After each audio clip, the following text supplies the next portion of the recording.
André Dan, speaker international, puisque j'interviens en français et en anglais dans le monde entier, et coach international aussi, pour travailler surtout dans le monde du business, sur la communication des personnes et des managers. Quels sont les grands défis rencontrés par les managers d'aujourd'hui? Il ne faut jamais oublier dans le management qu'il y a quelqu'un au-dessus et quelqu'un d'en dessous. Souvent, les gens se focalisent seulement sur le management des équipes. Il est essentiel toujours de commencer par le management de sa hiérarchie, quand on est dirigeant d'entreprise, de ses investisseurs, etc. Et ici, il y a deux choses que j'aimerais mettre en exergue aujourd'hui par rapport aux défis, aujourd'hui en 2022, sur les défis du manager. Ils sont classiquement, à mon avis, de deux ordres. Deux révolutions. La révolution des soft skills et deuxièmement, la révolution du digital, du numérique. Je préfère le mot digital, il est plus international. Et ces deux révolutions, quelque part, arrivent en même temps. Et ce n'est pas un hasard. Je crois que la révolution du digital nous force considérablement tous, et les managers en particulier, à être meilleurs aussi dans leurs soft skills. Selon toi, quels sont les soft skills à développer pour exceller dans son rôle de manager? En termes de mindset d'abord, du manager, il n'est plus question pour un manager, sinon il va se faire rabrouer et de toute façon ce ne serait pas efficace, qu'il dise « je te dis ce que tu dois faire et comment le faire ». Ceci n'existe plus. Dans un monde d'avant, cela pouvait exister, mais la relation descendante n'existe plus. Et donc, je crois que la meilleure relation, c'est travailler ensemble dans la posture du manager. Je travaille avec toi pour te permettre d'atteindre tes objectifs, de réaliser ta mission de la meilleure façon possible parce que c'est bien pour toi et c'est même bien pour moi en tant que manager.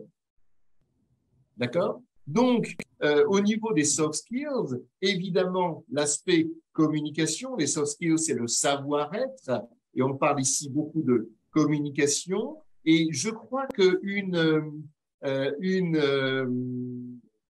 une compétence qui se développe de plus en plus de par cette confrontation entre les soft skills et le digital, c'est la communication écrite. Je suis souvent sidéré. Évidemment, la communication orale est toujours essentielle et je constate aussi, une parenthèse, que beaucoup de managers ont peur encore aujourd'hui de parler devant plus de 10 personnes, de parler en public, de façon de plus en plus claire. La communication écrite doit être plus impactante tout de suite. On le voit aussi considérablement avec les messageries instantanées. On le voit avec les réseaux sociaux. Les gens qui racontent leur vie, dans les deux cas, on ne les lit plus. Il faut être vraiment très direct to the point, directement sur le sujet que l'on veut traiter. Je suis aussi sur la communication écrite, encore un point qui me paraît essentiel, au niveau des emails. Je constate encore la faiblesse de la qualité des objets que l'on met dans les emails. C'est essentiel d'améliorer cette partie-là pour se faire comprendre plus vite par les gens qui doivent regarder en effet les équipes, la hiérarchie, le marché, la communication des managers. Avec l'avènement de la technologie, comment trouver sa place en tant que manager? Clairement, pour l'instant, les managers n'ont pas été nommés à leur poste de responsabilité et avec le management d'équipe parce qu'ils étaient bons dans le digital. Quelque part, les managers reçoivent le digital en pleine figure, obligés d'y aller. Je me souviens excellemment du temps où le CRM arrivait dans notre monde, on va dire globalement au début du 21e siècle, et l'on s'est rendu compte à quel point les équipes étaient réfractaires, ne voulaient pas partager, surtout les commerciaux qui sont des gens particuliers à manager. Et les managers ici avaient un rôle considérable de pédagogie, de motivation pour justement faire rentrer leurs équipes pour les managers commerciaux dans ce CRM. Ce qui est vrai dans le CRM est vrai pour tous les métiers. Tous les métiers sont impactés aujourd'hui par la technologie et je trouve ça bien. Alors, c'est vrai que je viens du monde de la technologie aussi et je trouve ça bien parce que ce sont des aides considérables si on les accepte et si on accepte de se former. Même les managers doivent se former. Exemple, l'une de mes expertises exceptionnelles est l'utilisation de LinkedIn. Et je constate à quel point des managers me payent pour former leurs équipes et eux-mêmes sont médiocres en la matière. Ils n'ont pas le droit d'être médiocres sur LinkedIn. Et donc, ici, il y a une prise de conscience que le manager aussi doit investir sur lui-même.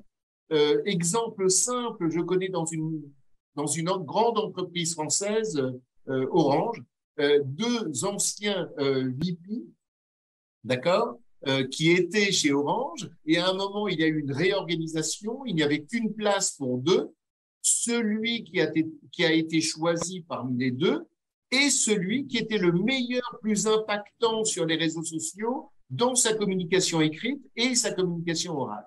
C'est très intéressant de voir ici à quel point les soft skills et la connaissance, l'acceptation, l'utilisation des technologies ont été la base de la réussite d'un manager dans un grand groupe comme Orange.